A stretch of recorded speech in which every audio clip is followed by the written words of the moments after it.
Right, at this ZELOS release, I am not going to buy one. Even though the Swordfish 40mm in bronze looks absolutely fantastic and they've just gone live. There goes the salmon variant. Didn't like that anyway. I wasn't going to buy one. The meteorite one looks good though, and that bronze bracelet looks absolutely fantastic. Tell you what, I'll just do that and then that and then. Who's that? I'll just go and see who that is.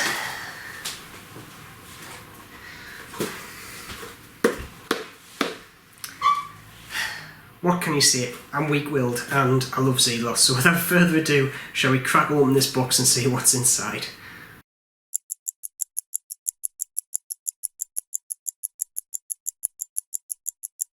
Hello and welcome to another video on the Grimwood Watch Modern channel, and today I have another box in front of us, and if you haven't already guessed, it's another ZELOS. I also have this lovely watch carrying donut here, which also came with the box, which I'll show you inside later on. Now, I'm becoming a ZELOS fanboy, if I'm honest. They're absolutely great watches, great price point, great build quality, exclusive because there's only a certain number of each batch made, and the customer service is second to none, which I'll get onto in a moment about this very watch. And like I say, I cannot fault Elshin whatsoever, and he's an absolutely great person to deal with. If you have any issues with this, any of his watches, he's spot on. Now, the first thing, the elephant in the room, the big kind of hoo-ha when these new boxes came out was, oh, the build quality of the boxes and all that was bad and so on and so forth. Well, do you know what my opinion is? Just, it's a box for goodness sake. Look what you're getting at the price point. You're getting a wooden box, you're getting a 4-part partitioned watch case, and if you bought the bracelet with this particular watch, you got this donut. Now, I'm sorry, I'm going to press this point. If you went and got a Seiko at the same price point, you get this lovely cheap cardboard box, you get a watch box inside and a manual. You'll never use this box again whatsoever. I haven't used any of my Seiko boxes to do anything with. However, all my ZELOS boxes I use to carry stuff in for me modern gear. The watch rolls and the watch cases I use on a daily basis to keep my watches in. And this one's absolutely great, and I'm going to show you what's inside this one actually before I move on. Ta-da! Nothing, because it's on the watch. Yeah. However, I bought a bracelet for this watch and it came in this lovely carrier which I have actually used to carry watches in when I'm travelling about. It's great, and that's what people moaned about the packaging. I am sorry, there's nothing here to moan about. In all honesty, if Elshin even got rid of the packaging totally and give us it in a blooming bubble wrap bag, I'll be more than happy with the watch inside, and that's what everybody's kind of wanting. Now, the first thing I'm going to do is try to open this without dropping the watch, because it's on a particular side of this case, that side, and I didn't want to drop it on the other side because it's not held in by anything. But there you go. Oh, there's a spare. The spare links have just fallen out. I'll tuck them back in there. But yes, I have gone and got myself a Swordfish 40mm bronze and the bronze bracelet to boot. And what you know, it looks absolutely fantastic. I've worn this for a couple of weeks now, and as you can see, it is really patinaing up quite nicely. I actually haven't worn the bracelet all that time though, because I had an issue with the bracelet, but I'll get onto that like I say. But just look at that dial.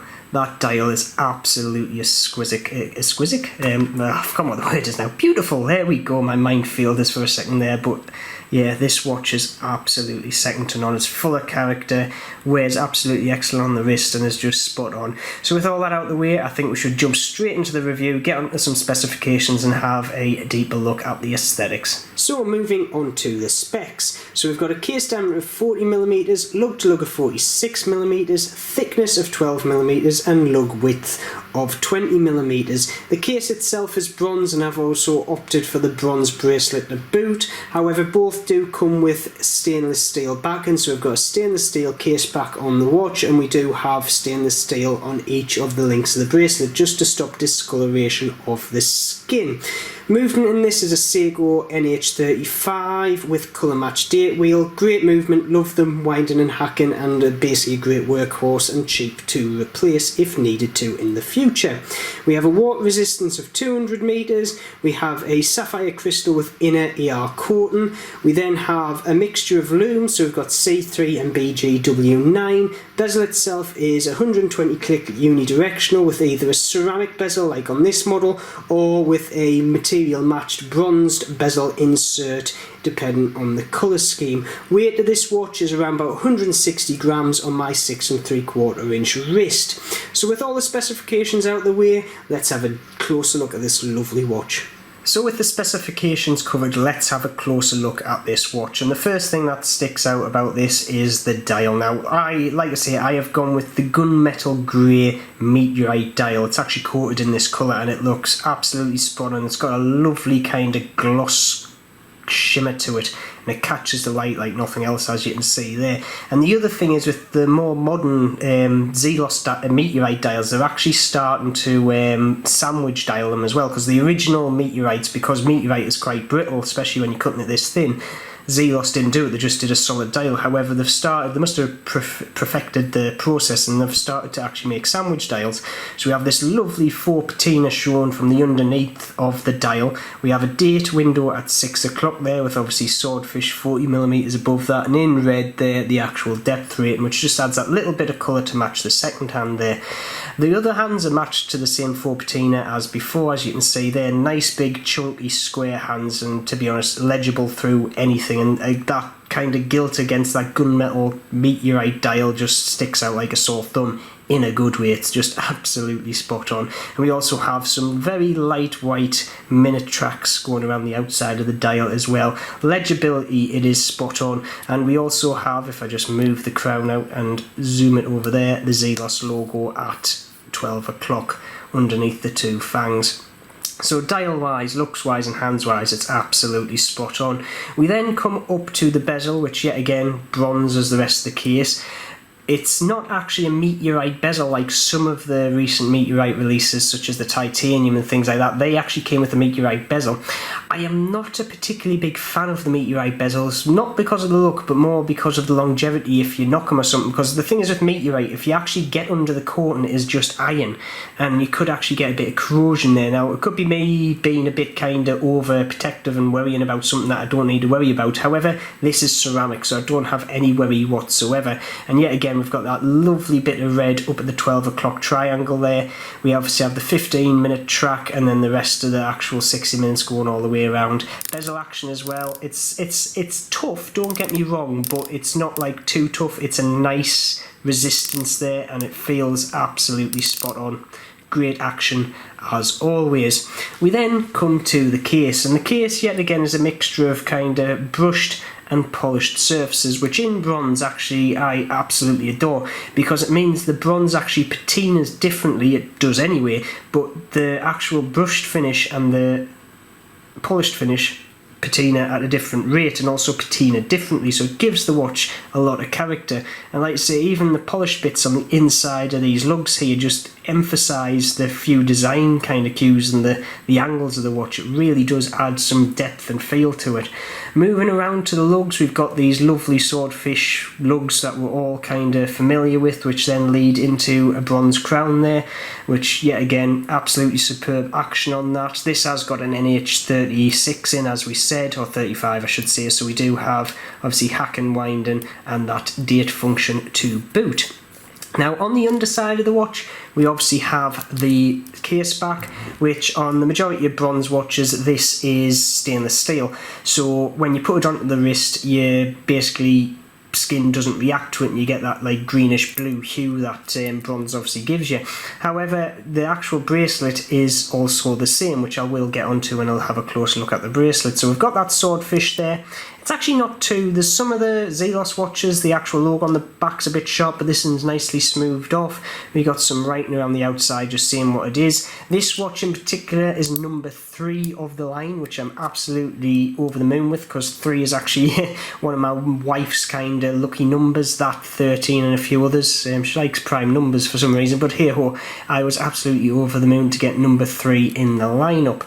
Now moving on to the bracelet, and this is one of the biggest things that came out with this watch. I think this was the first ever kind of bronze bracelet. It was the first ever kind of bimetal bronze bracelet with stainless steel on the inside of the watch and then bronze on the outside of the watch. So yet again, it means your actual skin doesn't discolour. Now there was a slight difference in coloration between the actual body of the watch and the bracelet. However, over the time I've actually had this, it's patinaed nicely and it's matched in, so that does look very nice indeed. When you first got this watch and the bracelet, it was very kind of rose goldish, which I did quite like, but I'm not a rose gold fan, so getting this nice patina effect on is absolutely spot on. The actual buckle itself is a mixture as well, so we have obviously a bronze main buckle bit here and the clasp. However, the inner workings I think is PVD coated, because obviously these bits you don't particularly want. You want these to always work. You don't want any corrosion or any patina to get in between the working mechanisms, so that's just all basically stainless steel PVD coated to give it the look. Now, one thing that happened with this bracelet when I got it was there was an issue with the clasp where I had it on for a day and the clasp just kept releasing itself without any effort whatsoever, and I kept catching it. Emailed Elshin back. He basically just said, very sorry, apologise, I can get you one out, but it might be 4 weeks time, which I said I'm fine with that. I've got the Tropic Rubber strap to put it on in the meantime. However, 2 weeks later, I got the exclusive ZELOS zip tie bag, which to be a Ziploc bag, which I'm absolutely over the moon with. Another ZELOS kind of bit of memorabilia, and this is actually the broken ZELOS clasp. I had a bit of a dig into this as well, so I had a closer look under one of my loops and things, and it looks like the mechanism on one side of this just doesn't fully engage unless you really push it in. So yeah, it's one of those things, but this is the thing with ZELOS. Their customer service is absolutely second to none, and I cannot fault them. I've had, I think in my time of owning ZELOS, 3 issues, 2 of them very minor. This was the biggest one, but got changed anyway, and every time he's come back he can't do enough to help you out. So on customer service, ZELOS is on top. So Tudor, if you're watching this, take note. The date also works on this watch, so take note of that, and it's very much cheaper than your blooming Tudor GMTs, you know, better. I've got a bit of a bugbear with Tudor GMTs, but hey ho. So yeah, it looks absolutely spot on, and I'm absolutely over the moon with this watch. Now, I'm going to put it on the wrist now just to show you how it wears on my very small 6 3/4 inch wrist. And there we have it, the Swordfish 40mm on my 6 3/4 inch wrist. And do you know what? This coloration on my very, very pale skin looks absolutely superb. I'm ginger, I've just got pale skin, it's just the way I am. Don't hate. But yeah, just look at that. It wears superb, the weight's just enough, it's got that lovely kind of, you know it's there, but it's very comfortable to wear. The bracelet conforms to the wrist like nothing else. Those very fine links, I love this type of bracelet, and the clasp is very easy to get off as well, as you can see there. Absolutely spot on, and it looks spectacular. I would dare say you'll be able to get away with this all the way down to a 6 1/4 inch wrist and all the way up to a 7 inch wrist, no problem whatsoever. But like I say, it's your preference whether you want like a big watch on your small wrist or a small watch on your big wrist at the end of the day. But in all honesty, if you wanted a bigger Swordfish, there is the 42mm out there, which they do a bronze version of if you can get it. But yeah, it looks absolutely superb. So with that all covered, I think it's time for a Lume Shot. So for the Lume Shot, I've compared the ZELOS against a Seiko SKX and also a Helmdall Mass 62 homage, and as we can see, the ZELOS holds its own against the SKX. However, the Mass 62 does seem to stay brighter for longer, but I have to say the ZELOS does last throughout the night without any issue. I think the 4 patina does just darken the lume down ever so slightly. So with the Lume Shot out of the way, let's move on. So, my final conclusions on the ZELOS Swordfish 40mm bronze. Well, in all honesty, it's absolutely spot on. Like the rest of its brethren, it wears spectacular, it looks the part. Price point, well, I paid $449 for this watch on its initial release date, along with $199 for the bracelet. I've got to say, if you have just bought this watch and didn't buy the bracelet, go back to the site, there's still some there, buy it, because it does wear spot on and it looks the part once it starts to patina in my mind. Now, the price is subjective now for the actual watch, because you can't buy it on the site. It's sold out within, this variant sold out in 5 minutes. I think the salmon sold out in 2. But I do advise going onto the ZELOS Timekeepers page on Facebook, putting up if you want any of these watches or anything. Somebody somewhere will be selling one, and you will pick it up, I would dare say 8 times out of 10 at a very decent price, and a lot of people even sell it for what they paid for on the website, so good place to check out if you can't find one. But like I say, I would dare say the Swordfish line of watches is one of the best lines I've ever worn. It's the one that I've worn every one of nearly, and they just feel spot on, no matter size, no matter material, they just all wear spot on. And the biggest point of that is just the case shape. it's absolutely lovely. And even for a guy with smaller wrists, even the 42mm were spot on, but these 40s are just a sweet spot, if I do say so myself. There's a few little things in the back of my head, especially with the bracelet, such as corrosion and patina going to, well, basically stopping it moving as well as it does. The other thing that's in the back of my head is galvanic corrosion. Now, like I say, having bimetal is a very good idea to stop your skin turning a colour. However, when you put two metals together, you do get a reaction between the two of them over time. Now, to be honest, stainless steel and bronze on the scale of reactiveness is pretty low, but there is something there. So time will only tell if this bracelet is basically up to what it's meant to be up to. But in all honesty, as it stands now, this is an absolutely superb bracelet, and I would, if you're thinking about getting one, just get one. I would. I don't know how many's left in stock, but there is definitely some left in stock. So with that, I'm going to leave this here. So please put in the comments, do you like the bronze Swordfish 40mm? Do you have one, or is it just not your cup of tea? And please comment on the bronze bracelet as well. I would like people's thoughts on that. As always, if you have liked this video, press that like button, the bell button to get future notifications, and also subscribe to the channel for future videos. And as always, keep safe, and I will see you soon.